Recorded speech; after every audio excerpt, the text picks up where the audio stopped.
Bem-vindo ao meu terreno, o ar é quase pleno, da luz se faz som, levo planos em paz, certezas na mão.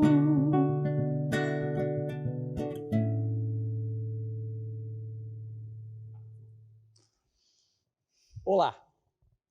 Entregar o produto correto, no local esperado, no tempo combinado e com custo ajustado é a definição mais clássica que nós temos de logística. E abrimos Arsenal e Comércio de hoje com essa definição porque na nossa sala de visitas recebemos Francisco de Almeida, um homem ligado ao comércio, ligado à política, mas principalmente no atual momento, alguém diretamente envolvido com logística, com importação, exportação, com trânsito de mercadorias. Para embalar esta noite também, teremos a Doce Carola Nunes com a sua música. Francisco, boa noite. Para a gente começar essa conversa, né, um paranaense lá de Maringá, nós que não somos paranaenses, mas vivi muito tempo no Paraná, a gente traz um pouquinho dessa saudade até do Paraná, mas depois que veio para o Mato Grosso, o coração vira matogrossense, não tem como a gente fugir disso aí, né? O Mato Grosso sempre nos abraça, sempre abraça todos que vêm aqui. Eu queria começar que você contasse para nós ainda qual é a história do Chico Paiaguás, porque poucas pessoas conhecem o Francisco de Almeida, mas Chico Paiaguás todo mundo conhece.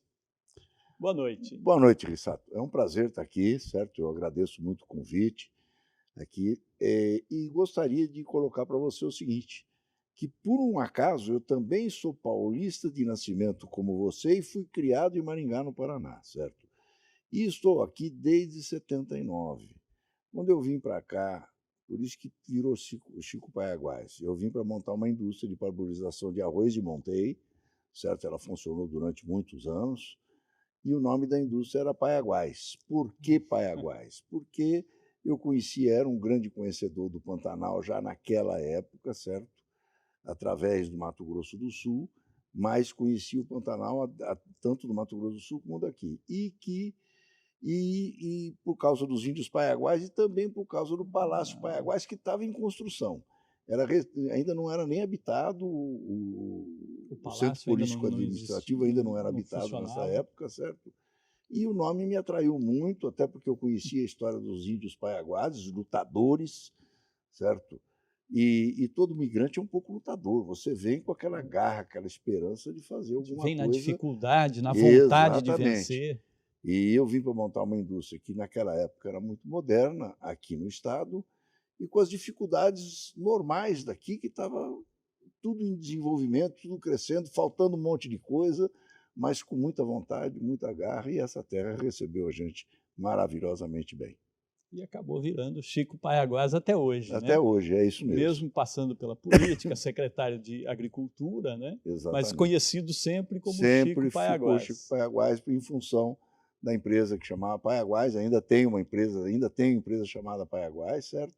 Que bacana. E isso permanece, é um nome carinhoso, certo? Como todo. Sim, e faz menção aos apelidos dessa região maravilhosa. Né, a esse trabalho todo que foi feito. Chico, a gente vai parar um pouquinho por aqui, vamos passar para a Carola, que vai embalar mais um pouquinho a nossa noite, e a gente volta depois do intervalo. Muito bem.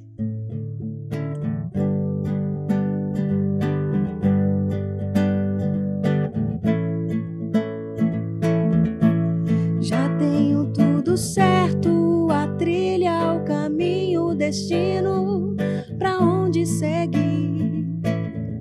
Se quiser ver de perto, se inebriar, te deixo sentir.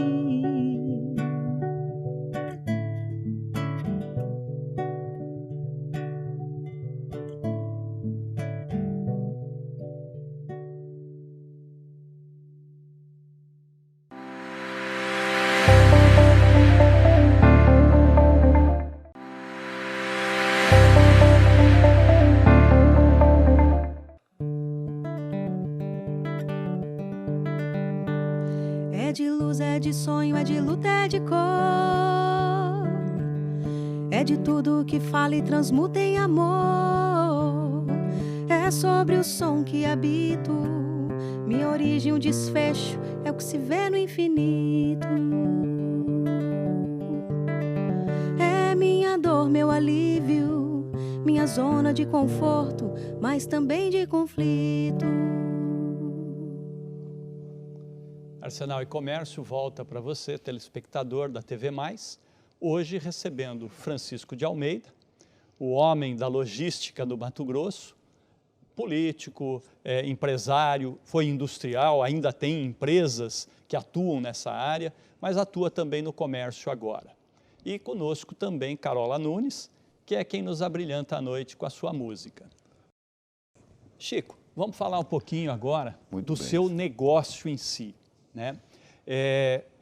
Eu, algum tempo atrás, antes de atuarmos aqui com o SESC, com a FEComércio, eu já ouvia falar do Chico Paiaguás, inclusive conheci, uma vez tive a oportunidade de conhecer o que a gente chama de Porto Seco, mas também não entendi muito bem como é que funciona isso aí. Eu queria que você, antes da gente entrar em outros detalhes e você contar tantas experiências, né, porque um homem rico de experiências, tá? Conta para nós o que é o Porto Seco, como é que é isso aí? Porque as pessoas, a grande maioria delas, não entendem realmente o que é, né? Muito bem, Sato. O Porto Seco é uma estação aduaneira do interior. Aliás, o nome era EAD, abreviação de Estação Aduaneira do Interior. EAD, Estação Aduaneira do Interior. Que ficava mais difícil ainda da gente entender o que era. Era muito mais difícil. Aí a Receita Federal acabou adotando, porque a Receita Federal é quem comanda as estações, toda coisa de alfândega no Brasil é Receita Federal, certo? E ela é quem comanda esse setor totalmente. Então, o que ela fez? Acabou, todo mundo chamava de Porto. O que é o EAD? É um Porto Seco. E acabou pegando o apelido que nem pegou Paiaguás para mim, você está entendendo? Mais ainda, muito mais. Hoje, Porto Seco é a denominação praticamente oficial. Praticamente não, é a denominação oficial da Receita Federal, que dá às instituições, às empresas que trabalham sob licença da Receita Federal, junto ao Ministério, não só do Ministério da Receita Federal, do Ministério da Fazenda, mas também dos órgãos anuentes, que são o Ministério da Agricultura e a Anvisa, que é o Ministério da Saúde, certo? Essas empresas trabalham em conjunto com a Receita Federal, liberando mercadorias de importação ou liberando mercadorias para exportação, certo? Porque o senso comum, né?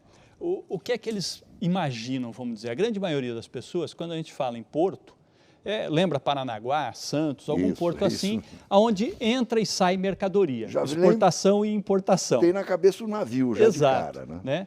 Só que o transporte multimodal de importação e exportação não precisa necessariamente envolver um navio, né? Não. Que é o caso do Porto Seco aqui em Cuiabá, né? A exportação sai direto daqui para onde ela tem que ir, ou quando vem importado é recebido aqui dentro e o desembaraço é todo feito lá dentro. Exatamente. Até por sinal, você falou em multimodalidade de transportes, o Brasil está começando a desenvolver muito esse setor. E esse setor é fundamental para Mato Grosso. Nós estamos no centro da América do Sul, você está entendendo? Centro geográfico, geodésico da América do Sul. O que nós temos aqui?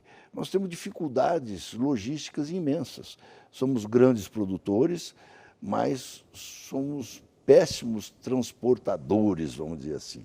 Embora todo o esforço do pessoal de transporte, mas nós temos carência de rodovia, carência de ferrovia, carência de hidrovia, então tudo isso daí acaba trazendo um atraso, um aumento de custo né? muito grande para aquilo que nós produzimos, Rissato. Então, é muito ruim isso, certo? E agora nós pudemos aliar, para melhorar um pouco mais esse setor, nós também assumimos o transporte aéreo do estado do Mato Grosso, internacional e nacional, junto ao aeroporto de Cuiabá e Várzea Grande. Ontem, inclusive, eu estive com o prefeito de Várzea Grande, comunicando isso a ele. Hoje, o nosso grupo é quem assumiu Transporte de carga aéreo agora... Não o transporte, que o transporte é feito pelos aviões. Desculpa, mas a recepção exato. e todo o desembaraço ou todo o o manejo tanto no TECA, que é o Terminal de Cargas Internacional do Aeroporto Internacional Marechal Rondon, como o terminal doméstico, certo? Que também estava muito ruim. Há muitos anos que a gente vinha trabalhando para melhorar isso, só que a empresa é empresa pública antigamente, hoje a COA assumiu, que é o Centro-Oeste Aeroportos, certo? Uma empresa dinâmica, muito dinâmica, uma excelente parceira, certo? Por isso que nós nos propusemos a entrar e enfrentar mais esse desafio, junto com o Porto Seco, que já é uma realidade, certo? Vamos transformar agora o aeroporto de Cuiabá num hub de cargas importadas e também para exportação. É um trabalho que nós temos que ser feito, é um trabalho de médio e longo prazo. Isso vai levar muito tempo, viu, Rissato?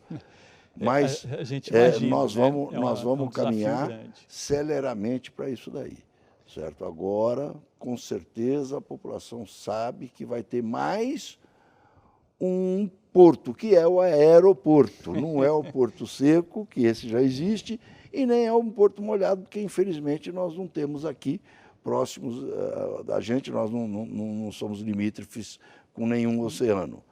Mas nós somos grandes produtores, nós temos o que oferecer. E, consequentemente, quem pode oferecer muita coisa pode também comprar muita coisa. Então, é isso, essa dinâmica que precisa ser desenvolvida para Mato Grosso. Muito bacana. Francisco de Almeida é o diretor-presidente do Porto Seco e agora ampliando, então, a área de atuação, né? Vamos voltar a falar um pouquinho de novo do Porto Seco. Qual é o tamanho dessa estrutura? Porque o que a gente conhece, né? Você passa muito pouco no distrito, ele fica lá no distrito industrial, né? Exatamente. Isso. E as pessoas passam muito pouco por lá, a não sei quem tem alguma função específica naquela região, mas quem acaba passando ali na frente, vê só aquela instalação, a grande maioria nem imagina que lá dentro existe Receita Federal do Brasil, existe um escritório do MAPA, Ministério da Agricultura, né? Isso, exatamente. Qual é o tamanho de tudo isso aí? Bom, nós estamos lá numa área de 70 mil metros quadrados, certo? A área alfandegada do Porto Seco é uma área de 40 mil metros, com 11.300 metros de área coberta, certo? O resto é tudo pátio calçado e recepciona caminhões dos mais diversos tamanhos e locais e origens, certo? São containers que chegam fechados? São containers que chegam, que vão, e isso daí é um movimento bastante interessante, certo? Normalmente, nós não trabalhamos, ou trabalhamos muito pouco, com mercadorias, com grãos, por exemplo, porque isso já tem toda uma sistemática pronta aqui no Estado, funcionando até relativamente bem, embora a grande maioria ainda em cima de rodovias, o que não é muito bom, certo? E nós temos, dentro desse contexto todo, dificuldades naturais por causa das distâncias que são percorridas. E das próprias condições das nossas estradas, né, que acabam se desgastando em função do intenso movimento, né? No ano passado terminou aí o asfaltamento que vai para Miritituba, então abriu uma rota ao norte, agora nós temos uma rota de fuga ao norte, a produção norte do estado está se dirigindo para o norte através de Miritituba, pega Chatas e desce pelo Rio Amazonas e sai no Oceano Atlântico na foz do Rio Amazonas. Então é muito importante isso, é uma rota a mais, mas nós precisamos de mais ferrovias, é importante que a gente cruze o estado de Mato Grosso, que é grande produtor, vai continuar sendo o maior produtor de grãos e pecuária do Brasil, porque nós temos espaço territorial, uma terra maravilhosa, você está entendendo? Gente disposta a fazer isso. E o produtor mato-grossense tem demonstrado ao longo desses últimos anos, dos últimos 40 anos, podemos dizer, que ele faz a lição de casa.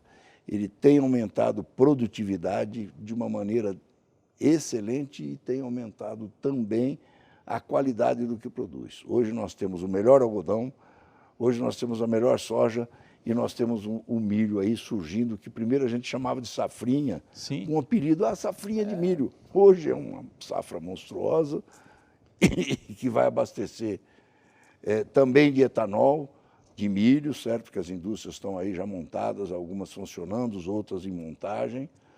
E tudo isso faz com que aí é que nós precisamos fazer essa transformação, fazer todo esse boom da agricultura, transformar também o comércio, a logística, certo? E a indústria. Nós temos que atrair a indústria para cá. Nós falamos da logística em si, né? O Brasil como um todo é um país riquíssimo em potenciais de logística alternativa, vamos dizer assim, né? A gente tem condições de trabalhar com rios bem navegáveis, a gente poderia ter as grandes distâncias nossas tratadas por ferrovias, os nossos portos, temos opções em vários locais, vamos dizer assim, né? E acabamos, infelizmente, partindo para um contexto muito rodoviário, né? Você foi um dos grandes defensores de todos os projetos de ferrovia aqui no Mato Grosso, né? Participou, eu acho que há 2 anos atrás, 3 anos atrás, ainda do grande fórum da ferrovia no Mato Grosso, né? E brigou muito por isso. Como defender ferrovia no Mato Grosso? Porque é algo fundamental para nós, né? É a lógica, Sato. É importante. Veja bem, hoje o grande calcanhar de Aquiles nosso é a logística. Nós temos uma dificuldade imensa, nós precisamos vencer paulatinamente essas dificuldades, senão nós não vamos ter como amanhã nós sobreviver. vamos ter dificuldade, inclusive do agronegócio, da pecuária, etc. e tal. É importante que a gente faça novamente essa lição de casa, siga o exemplo do produtor mato-grossense que fez a lição de casa e que a gente siga com a mesma vontade, a mesma garra, o trilho que ele traçou para o negócio deles, né? E conseguiu, hoje é um sucesso internacional, certo? Mas nós temos toda a condição de fazer isso muito, muito, muito rapidamente. Perfeito. Pela colocação do Estado, né, pela posição geográfica que a gente fica, a opção de vocês pelo Porto Seco foi algo fantástico, né?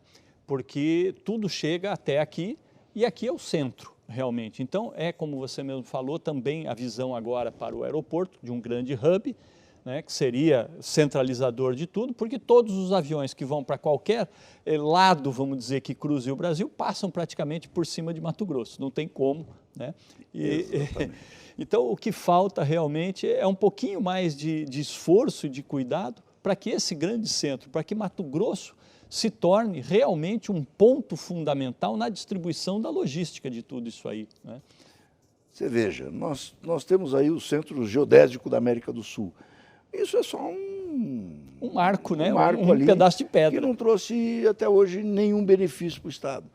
Agora vai acontecer com o aeroporto preparado para trabalhar comercialmente esse tipo de vantagem, vamos dizer assim. O que você acabou de dizer é uma verdade. Os aviões que demandam dos Estados Unidos, do hemisfério norte para São Paulo, passam quase todos sobre Cuiabá. O que vai para Campinas passa 100 quilômetros daqui, quase em cima de Cuiabá. Quer dizer, as nossas cargas que estão nesses aviões passam direto para aqui, vão para Campinas, viajam 2h30 a mais, você está entendendo? Depois já aguarda mais um desembaraço no aeroporto de Campinas para voltar para cá. Chegam as cargas aqui com valores de até R$100 o quilo de transporte aéreo. R$100 o quilo, uma pessoa de 100 quilos pagaria R$10.000 para trazer. É um absurdo isso, certo? Então, a carga precisa ter redução bastante significativa de preço. O custo do transporte aéreo, se o avião descer aqui, não tenha dúvida, já acertei com companhias aéreas internacionais, tem uma americana que já trabalha com aviões 767 de 60 toneladas de carga a cada avião, e com 12 toneladas ele já viabiliza a descida, o pouso e decolagem aqui no Cuiabá. Então ele vai passar por aqui, desce, descarrega parte da carga e segue em diante. E se nós formos bastante rápidos, nós não vamos descer a parte da carga, não, nós vamos descer a carga toda e subir outra carga para exportação. Para já exportar. É isso daí. Eu acho que esse é o grande olhar que tem-se que ter. É o objetivo. Porque o mundo de hoje, com essa dinamicidade, com o comércio eletrônico no porte em que está, não tem outro jeito. É assim mesmo. Tá? Nós vamos de novo para a Carola, com mais um pouquinho de música e voltamos depois do intervalo. Somos legado, história, conectado em memória. Somos unidade, nós somos som. Somos notas transitórias, somos pautas ilusórias. Somos sonoridade, nós somos som.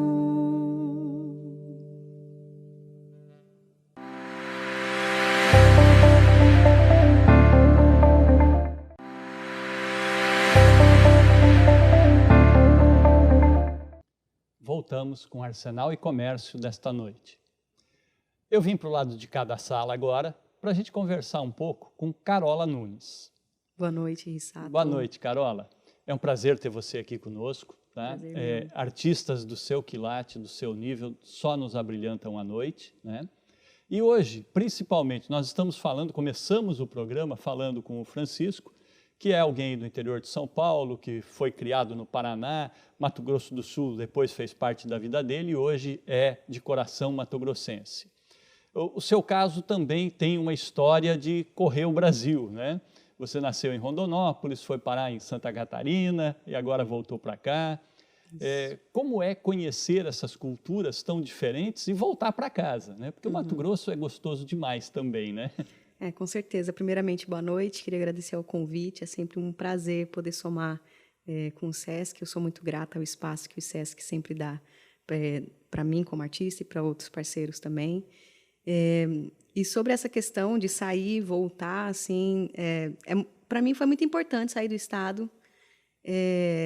Eu acho que sair naquela ânsia da juventude, né, da finalzinho de adolescência, morar na praia com uma banda, comprar uma Kombi e tal.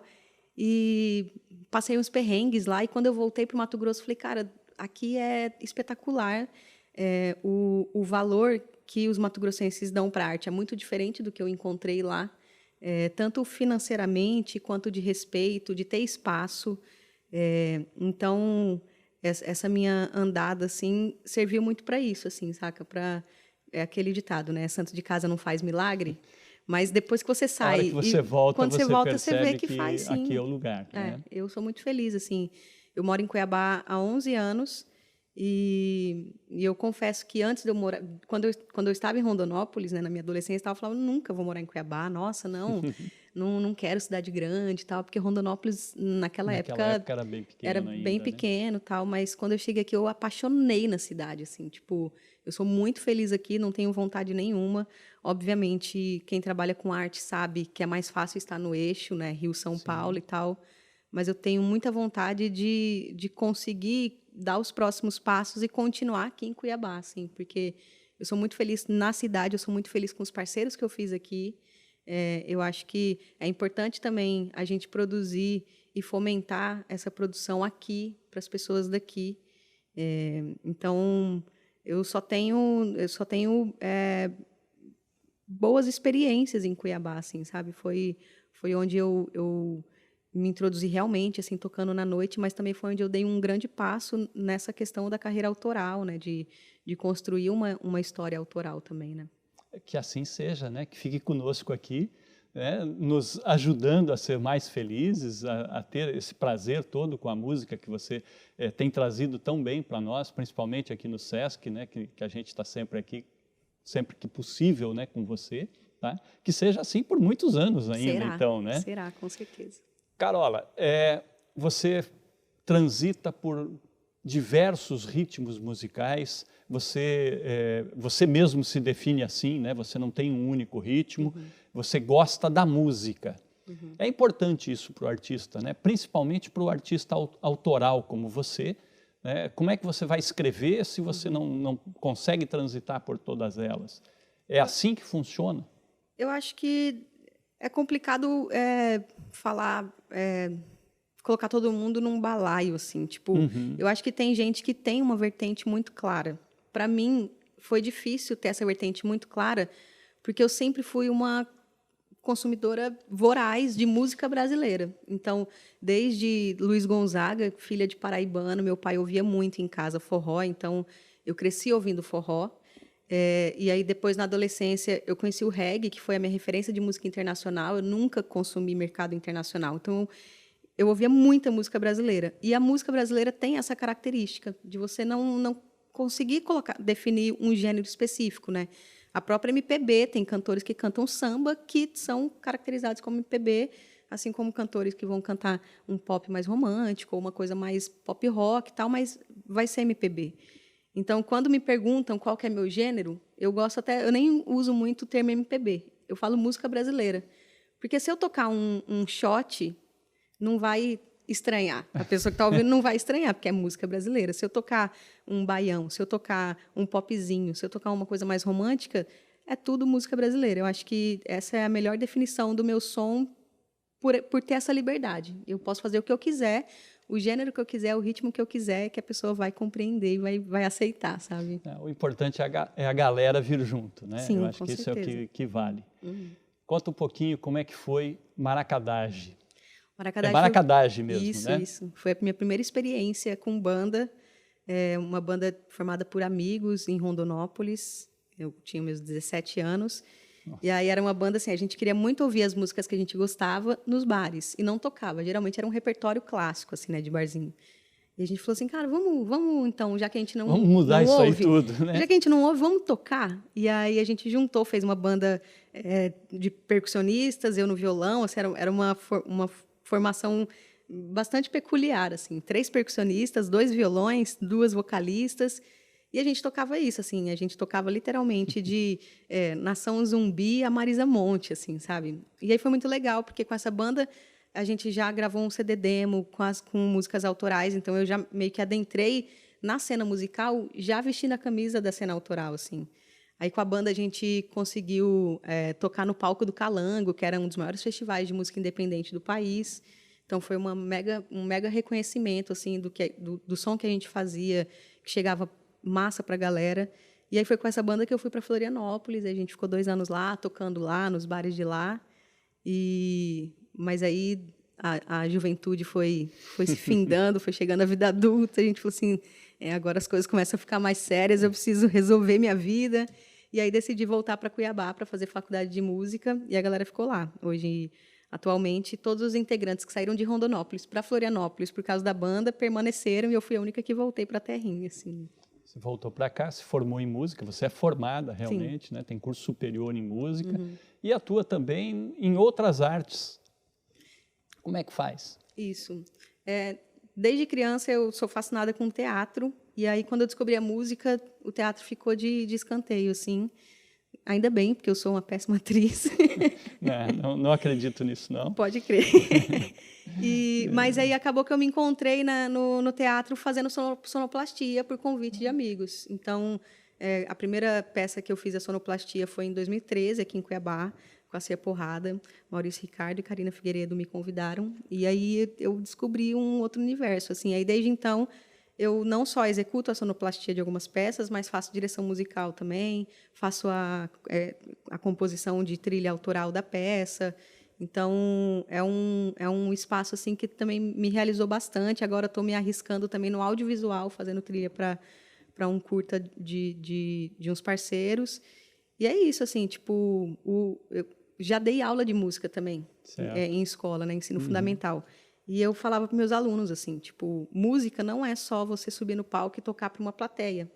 É um trabalho gigantesco, assim, você pode trabalhar com o que você quiser. Então, eu me sinto muito realizada trabalhando com música, porque é isso, assim, que através da música eu tive a oportunidade de entrar numa sala de aula e dar aula para a criançada, tive a oportunidade de subir num palco e tocar para 10 mil pessoas, e tive a oportunidade de construir uma trilha ali para depois ver um grupo de teatro apresentando. A nível de mundo. Carola, muito bacana. Tá? Eu vou voltar para o outro lado da sala, À mas vontade. enquanto isso a gente ouve você mais um pouquinho. Beleza, por vamos favor. lá. No meu argumento eu me acho, eu me invento, eu me encaixo da fruta mais doce pra satirizar. Tormenta no abala, jogada ensaiada, tá claro, evidente, nem preciso apontar. Eu teria coisas belas pra dizer.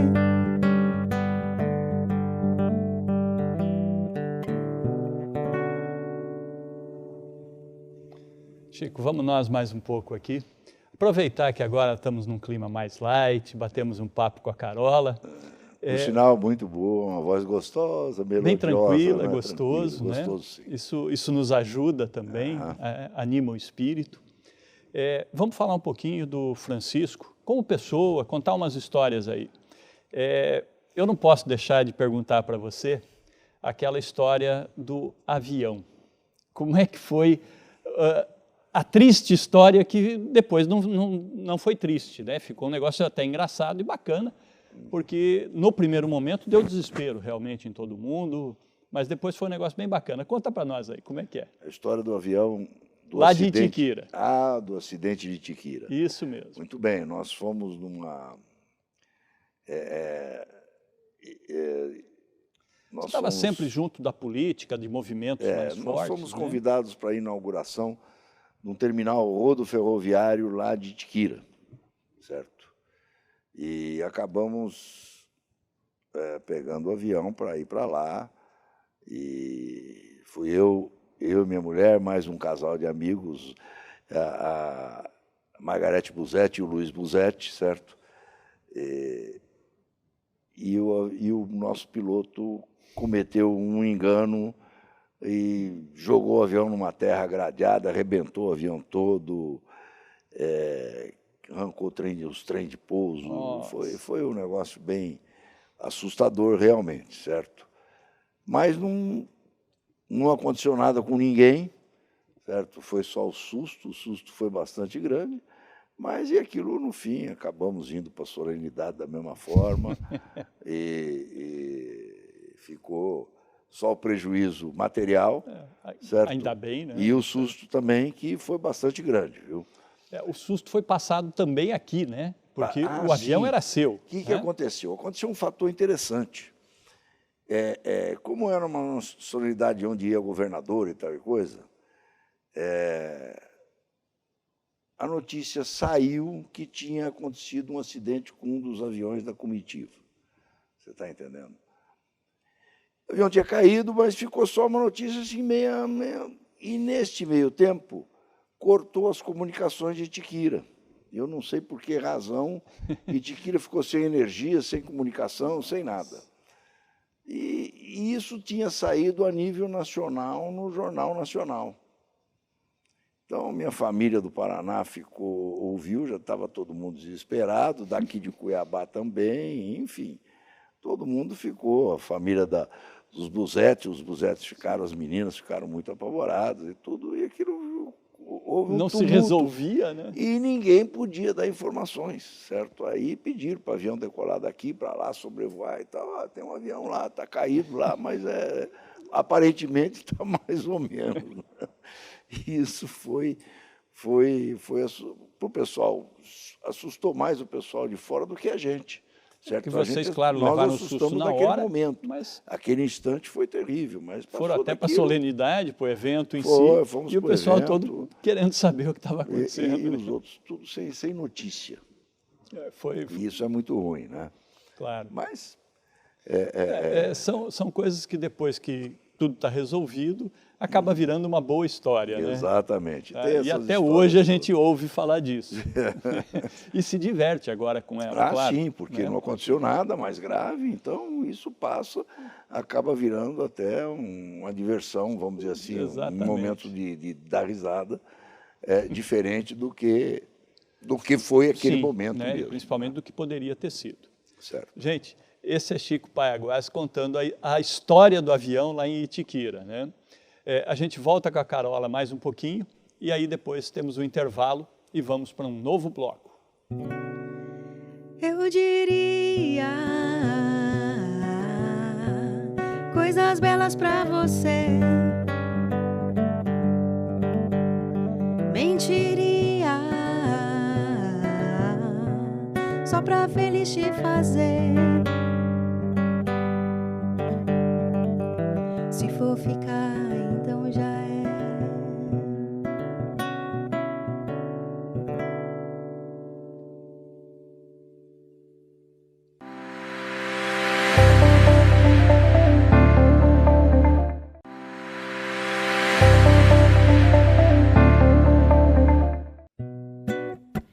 Mãe Terra, eu sou filha de Gaia.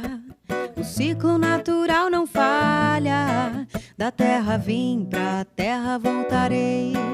Em carne estou, mas luz sempre serei. Libertação, só agora eu sei que vibração é combustível, comprovei. Vida que origina onda, sente a batida, ouça o reggae, não se esconda. Retornamos com Arsenal e Comércio. Hoje, na nossa sala de visitas, estamos recebendo aquele que já falou um pouquinho sobre a sua vida, sobre um acidente que virou brincadeira depois do susto, mas principalmente falamos de logística, falamos do Porto Seco, porque nós estamos aqui na sala de visitas do Arsenal e Comércio com Chico Paiaguás hoje. E para embalar a noite, a música é de Carola Nunes. Chico, vamos voltar àquela conversa lá do início e um pouquinho do que a gente conversou agora no intervalo também, né? Você falava da sua preocupação com toda a situação social, não apenas do Brasil, mas principalmente aqui de Mato Grosso e de Cuiabá especificamente, né? A gente tem vivido aí esse processo todo da pandemia. Você foi autor de uma frase já num determinado momento em que você diz que o impacto é geral e todos vão sentir isso aí, né? Vamos conversar um pouco sobre isso, como é que você está vendo esse problema todo e como é que isso está sendo refletido a nível social? Exato. Infelizmente, nós temos as coisas boas do Brasil, o agronegócio que nós citamos é uma das coisas que a gente tem orgulho, a pecuária também, principalmente aqui no estado do Mato Grosso. A gente tem orgulho por dois motivos. Uma, porque o estado do Mato Grosso é a grande alavanca, e a outra porque realmente o agronegócio está sustentando o país, certo? Quem está dando sustentação à economia do país nacional. É o agronegócio mesmo, certo? E isso daí deve-se ao agricultor, não tenha dúvida disso, ninguém duvida disso, certo?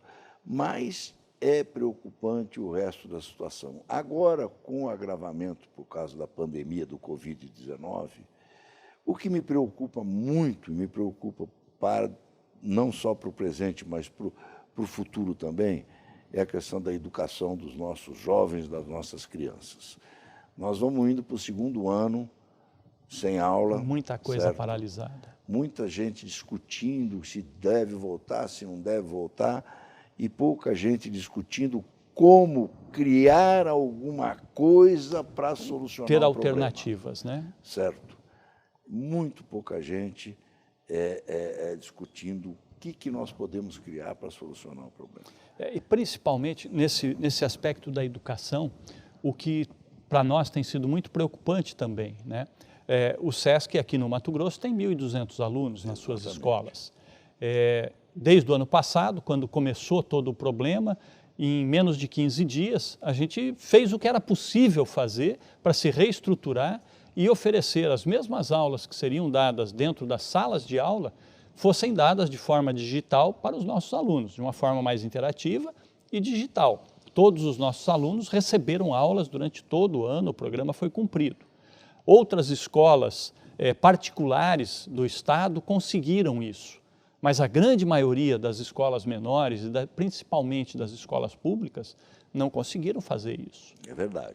Então, a educação fica com uma brecha, um buraco aí. Nós já vimos, veja bem, vocês conseguiram uma boa parte de sucesso em função da própria idade cronológica dos alunos, os alunos são mais adultos, o SESC trabalha com um número de alunos com uma idade um pouco mais avançada, já são adultos.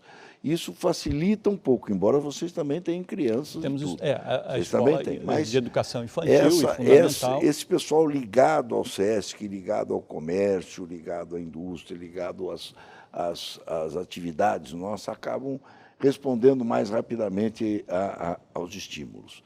O que nos preocupa é o restante, que representa 90% a 95%, eu nem sei o percentual disso, certo?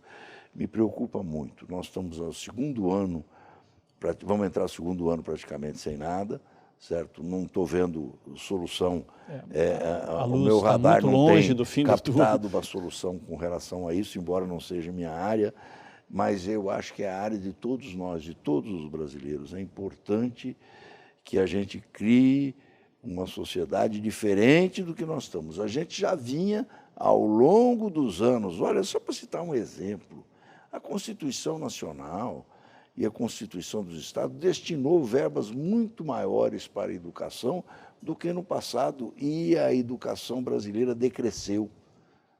Você está entendendo? Eu não consigo entender isto daí. Esse é um fato, certo? Os governadores até reclamam que isso daí já vem marcado e é obrigado a aplicar. É um dinheiro carimbado.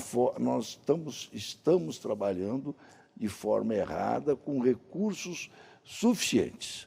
O Brasil tem, percentualmente, mais recursos para a educação do que a grande maioria dos países num patamar nosso. No mesmo certo? nível nosso. Né? Isso é uma coisa que precisa ser dita com clareza. Alguma coisa está errada no âmbito da educação. Você está entendendo? O conceito todo e não que é falta de isso recurso. Aí, não é mais simplesmente financeiro, não. É questão de direcionamento, de diretrizes. Exatamente. Isso É entender melhor o que fazer. Né? Isso já vinha ruim, você está entendendo? E foi piorando ao longo dos anos, e agora com a pandemia, aí é um desastre total. Isso nós vamos ter um grande número de pessoas no país e que envolve mais que uma geração, porque é quem está no final da universidade até quem está iniciando o estudo aqui. Nós temos a obrigação de procurar uma solução para esse problema. Isso não tenha dúvida nenhuma, certo? Porque tem certas obrigações que você tem como dirigente, que a gente tem como dirigente, como empresário, que nem estudar bastante logística, essa coisa toda, é uma obrigação. Mas eu não posso crer que, como cidadão, a gente abandone aí 90% das nossas crianças que aí sem a atenção para a educação. Exatamente. Né? Porque é o nosso futuro também. Não tenha dúvida nenhuma. Nós vamos cada vez ficar mais velhos e dependentes dessa geração que precisa ser formada agora. E outra coisa, qual é o objetivo nosso se não é legar para uma gerações futuras condições melhores do que a que nós tivemos?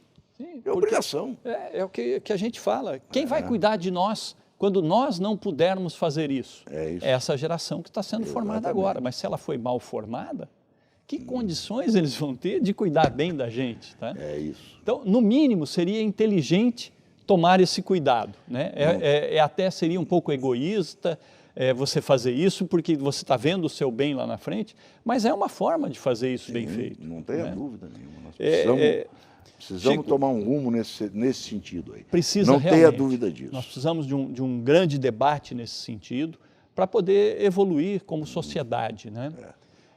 Nós vamos aproveitar esse bloco, é um bloco mais pesado, é um bloco de falar de grandes desafios. Vamos falar um pouco de um outro grande desafio para o nosso Estado.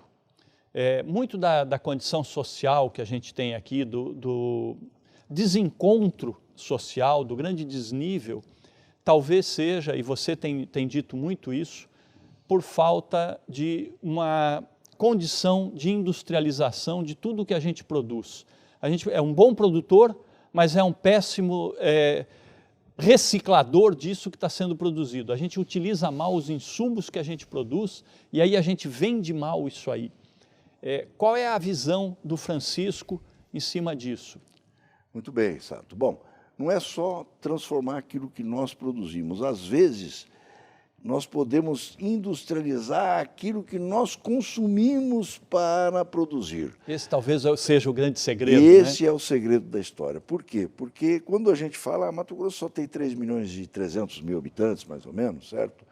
E não tem não vai ser um grande consumidor, por exemplo, de sapato, porque Campinas tem mais, a grande Campinas tem mais gente do que o estado do Mato Grosso. Então, o terno, sapato, nós não vamos ser grandes consumidores disso, pelo número restrito da população, é evidente. Mas nós somos, em alguns setores, os maiores consumidores do Brasil. Por exemplo, produtos para a agricultura, que nós somos os maiores produtores, consequentemente, nós somos os É o maiores maior mercado produtores. para esses produtos. O mercado daqui é excepcionalmente grande. Eu venho falando isso ao longo acho que da última década inteira ou anterior a isso. Você está entendendo? É muito importante que a gente foque nessas coisas, certo? Nós não podemos, de forma nenhuma, abandonar isso. Até porque, veja bem, nós aqui estamos representando o comércio, certo? O comércio depende muito da indústria. Se nós, a maior alavanca para o comércio, que não está mal, está até bem, você está entendendo? Mas a maior alavanca para o comércio vem da indústria, vem daquele sem número de funcionários que trabalham, que têm emprego fixo, 12 meses por ano, também um crescimento consomem 12 meses por ano, está entendendo? Tudo isso é muito importante que nós tenhamos, façamos um esforço para transformar aquilo que nós temos. Não vamos produzir tudo, não, nem queremos. Nós queremos produzir aquilo que nós somos grandes consumidores, certo? Que venham para cá as indústrias. Aqui nós vamos recebê-los muito bem, da forma que eu fui recebido, da forma que você foi recebido, com certeza absoluta eles serão bem recebidos. E terão aqui o maior mercado do Brasil. Só, por exemplo, só dos químicos utilizados na agricultura, o Mato Grosso consome sozinho 25% do consumo brasileiro. É uma quarta parte do que o Brasil consome. Quer dizer, é um consumo medonhamente grande, certo? E isso precisa ser colocado no papel. Vamos trazer, vamos atrair essa indústria para cá. A gente tem feito um trabalho nisso daí, certo? E a gente tem um pouquinho está conseguindo, mas é importante. Falei com o governador esses dias, é importante que ele acelere isso. Mato Grosso, quando eu vim para cá, não tinha energia elétrica. Então, era muito difícil industrializar, porque a indústria necessita, consequentemente, de energia elétrica. Como não tinha, nós tínhamos dificuldade. Eu montei uma indústria ali e apanhava barbaridade, porque eu parecia um vagalume, caía energia, subia energia, era um problema, certo? Hoje nós estamos exportando energia elétrica. Mato Grosso é exportador de energia, então tem condição, sim, e é essa energia que nós estamos exportando, não recolhe um tostão de ICMS para o Estado. Se for instalado a indústria aqui, ela vai recolher ICMS para o Estado e vai gerar emprego e renda, vai gerar mão de obra, vai gerar um monte de coisas importantes para toda a sociedade. É isso que nós temos que ficar. Nós temos que ter isso com muita clareza, certo? Isso é importante. Nós não podemos ficar sonhando com coisas que não vão acontecer. Não vamos ter fábrica de automóveis aqui, nem queremos. Nem precisa. Certo? Né? E não precisamos Nós temos um outro nicho para Nós trabalhar. queremos nichos que nos servem, que nos atendam. Perfeito. Gente, nós vamos escutar mais um pouquinho da Carola e vamos para o comercial. É coisa de momento bem corriqueira, que vem despretensiosamente. Tomara que você não faça uma besteira. Eu vou pagar pra ver, e se pá, de repente vai ser bem diferente do que rola aí. Vontade dá na gente, eu não saio daqui. Tem tanto pico louco.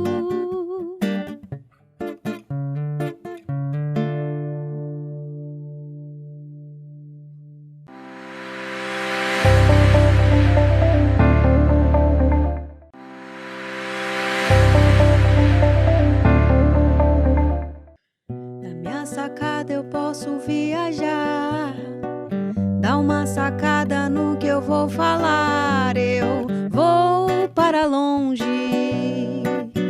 num voo rasante.